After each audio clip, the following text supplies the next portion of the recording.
Ciao ragazzi, bem-vindos a mais um vídeo aqui do canal. Eu sou a Mariana Silos, eu sou co-hunting de moda na Itália e o vídeo de hoje é um bate-papo para falar sobre algumas diferenças que eu vejo no Brasil e na Itália, e a diferença de hoje é o novo versus o antigo.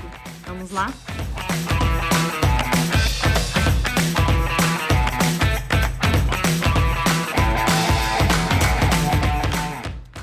Eu não fiz nenhuma anotação, eu não programei nada, o que sair nesse vídeo vai vir de forma espontânea, porque é algo que, assim, eu tenho observado. Quanto mais eu vivo aqui na Itália, mais eu aprendo em relação a isso e mais me incomoda um comportamento no Brasil.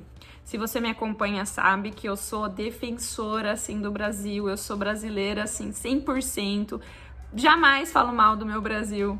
Mas tem algumas coisas, sim, que a gente tem que entender que precisa ser melhorada, que a gente precisa repensar e que talvez não esteja tão certo assim. E uma dessas coisas é a valorização, mas é a hipervalorização do que é novo no Brasil. Uma das coisas que eu mais achei estranho quando eu mudei aqui para a Itália é o como as pessoas começam a vida muito tarde. Então elas saem da universidade muito tarde, elas saem da casa dos pais muito tarde, elas casam mais tarde, elas fazem carreiras mais tarde, elas têm filhos mais tarde.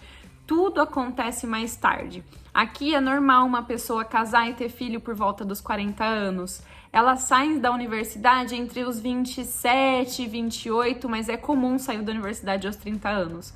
Geralmente elas saem da casa dos pais ou quando ela vai casar, ou para sair para a faculdade, ou assim, quando ela consegue um emprego em outra cidade. Então elas também saem muito tarde.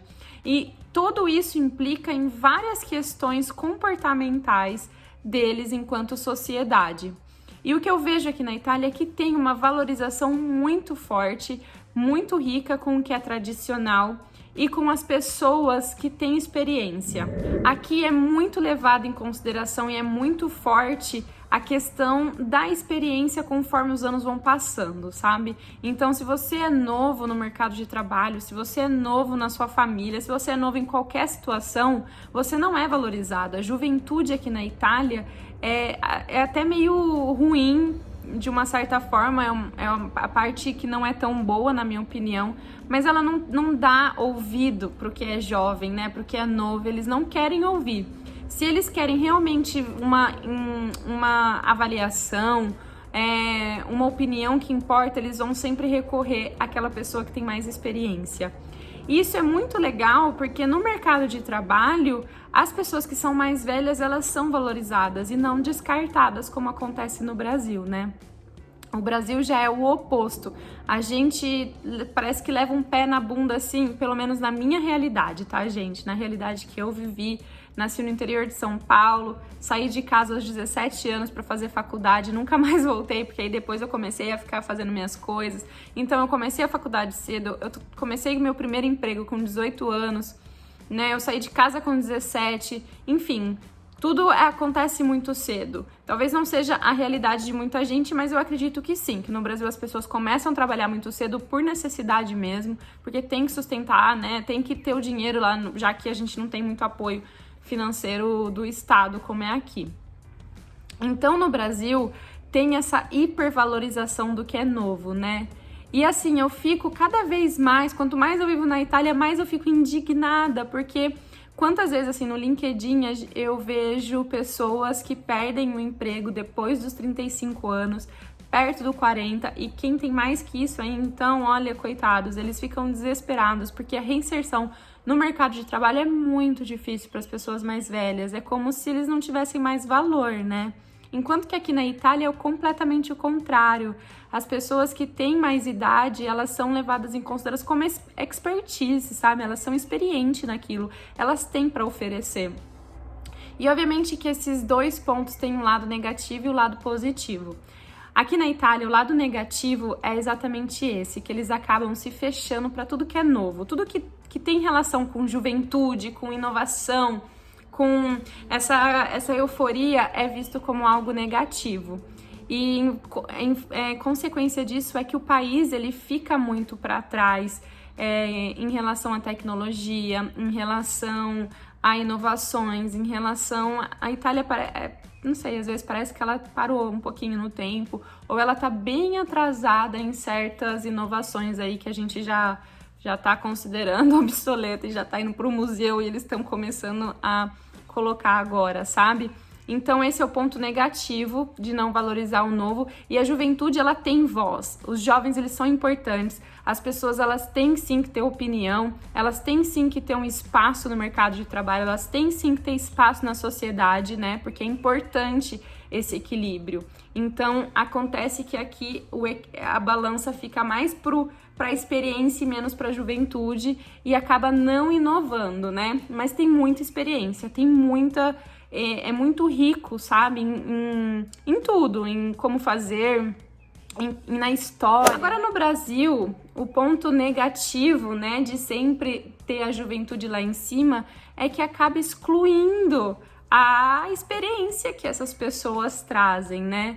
E a experiência não é só de vida, mas é de ter passado por várias questões que podem ajudar durante uma crise, por exemplo, né?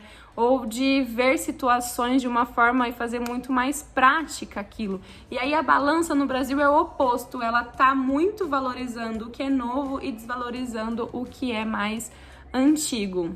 E aí acaba que fica um país sem história, né? A gente tem uma história riquíssima, mas que a gente não dá nenhum valor, porque a gente tá sempre olhando para aquilo que é novo, e a gente só quer o que é novo. E a gente faz 1 milhão de cursos porque a gente quer ver o que é novo. A gente, sabe, a gente tá sempre nessa ânsia do novo, do novo, do novo, do novo, das pessoas novas. E as pessoas já saem da faculdade com aquela pressão de já ter um super emprego. Se as pessoas passam dos 30 anos, elas já começam, meu Deus, eu não sou uma líder, né, na profissão que eu escolhi, eu não me encaixei naquilo, eu tô ficando para trás, eu tô sendo excluída.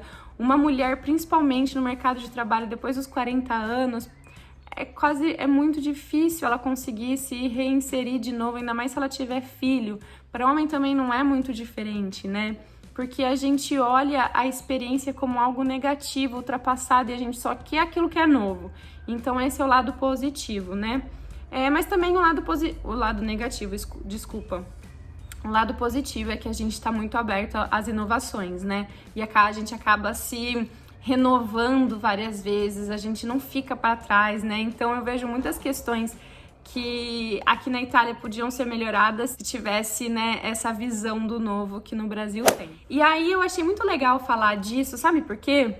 Porque recentemente eu tive um texto que eu escrevi no LinkedIn faz uns 3, 4 anos, se não mais, que era o futuro, né, do mundo, ou como será o mundo daqui 50 anos. E aí, nesse texto, eu escrevi sobre a globalização, né, o como seria o mundo, as consequências desse mundo globalizado, em que as pessoas estão indo e vindo com maior facilidade, né, então elas estão morando mais facilmente em outros lugares. E antigamente as pessoas se mudavam de países para construir, né, uma vida. Hoje elas mudam de país, ela fala, vou mudar ali, não, aqui eu não gostei muito não, aí eu vou para outro lugar. Aí aquela pessoa daquele lugar vai para esse e acaba, né? E uma das consequências dessa globalização e dessa movimentação, desse movimento migratório, era a economia que eu citei lá, era a geografia do mundo, que eu acredito que vai mudar muito, né? A Brexit é um exemplo disso. A Catalunha na Espanha, que está querendo se desintegrar, né, da Espanha e ficar um estado independente, um país independente, é um exemplo disso. Enfim, várias coisas. Mas o que é que eu não mencionei lá? Uma pandemia. Assim, eu trabalho com isso, sabe? Em observar, em pesquisar e tentar trazer, né, comportamentos que podem ser hábitos no futuro, e nunca, em nenhuma da minha pesquisa, passou na minha cabeça questões de guerra, questões de pandemia, do risco da saúde, né? E a globalização foi o resultado, né, que a pandemia do coronavírus ficou tão... que afetou o mundo inteiro, sabe? E observando essa questão do velho versus o antigo, eu fiquei pensando nisso, se eu tivesse... Eu não analisei isso porque eu sou nova. Eu sou nova nessa profissão, eu sou nova de idade, eu tenho 30 anos, eu sou nova em tudo, eu não vivi nada parecido com guerra, com conflitos, com crise na saúde, né? Eu não vivi nada. Então, como é que eu vou fazer uma análise se eu não passei por esse tipo de crise? E muito provavelmente uma pessoa com muito mais experiência e que não está sendo valorizada no mercado conseguiria avaliar isso. Olha, talvez se a gente analisar historicamente, quando aconteceu esses movimentos migratórios, aconteceu uma pandemia assim, ou aconteceu uma guerra assim, ou aconteceu um risco tal, uma coisa que afetou negativamente. E o novo, a gente nunca tá atento para isso, para esse tipo de experiência, sabe? Então, eu acho muito legal aqui na Itália que é muito comum a gente ver pessoas mais velhas trabalhando. Se você vai competir com uma pessoa mais velha no mercado de trabalho, assim, muito provavelmente eles vão dar ouvidos. Não tô falando que eles vão dar a vaga, mas eles vão ouvir essas pessoas. No Brasil, eles talvez nem chamem para entrevista, né? E acho que algo muito positivo que as pessoas mais velhas têm, que trazem com a experiência, é fazer as coisas muito mais rápidos.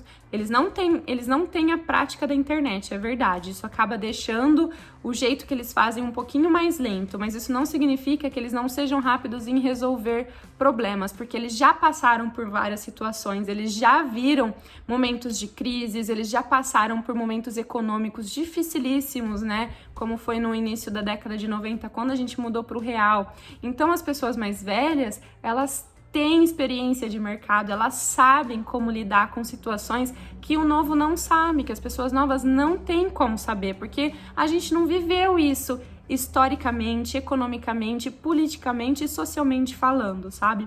Então eu acho que a gente devia começar a pensar nisso, já que a gente está falando de tantas mudanças, né? Mudanças da sustentabilidade, essa luta agora que eu apoio muito, que está acontecendo no Brasil e nos Estados Unidos, por decorrência da morte, né, das pessoas negras.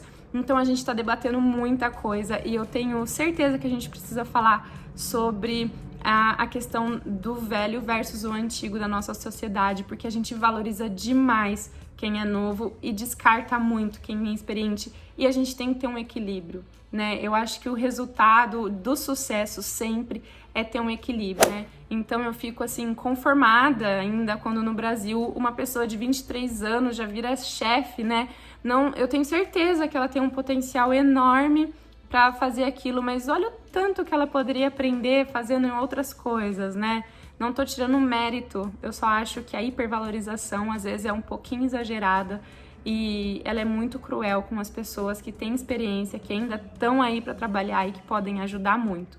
Então essa é uma diferença bem legal que eu vejo entre o Brasil e a Itália. Aqui a valorização do que é mais tradicional e com muita experiência, e no Brasil a hipervalorização do que é novo. Os dois países precisavam equilibrar essa balança para ter os lados bons e ruins, né? E é isso, tá? Um beijo grande, espero que vocês tenham gostado desse bate-papo e se inscrevam, curte, dá um like e compartilha com um amigo de vocês. Tchau. Beijo grande. Tchau, tchau.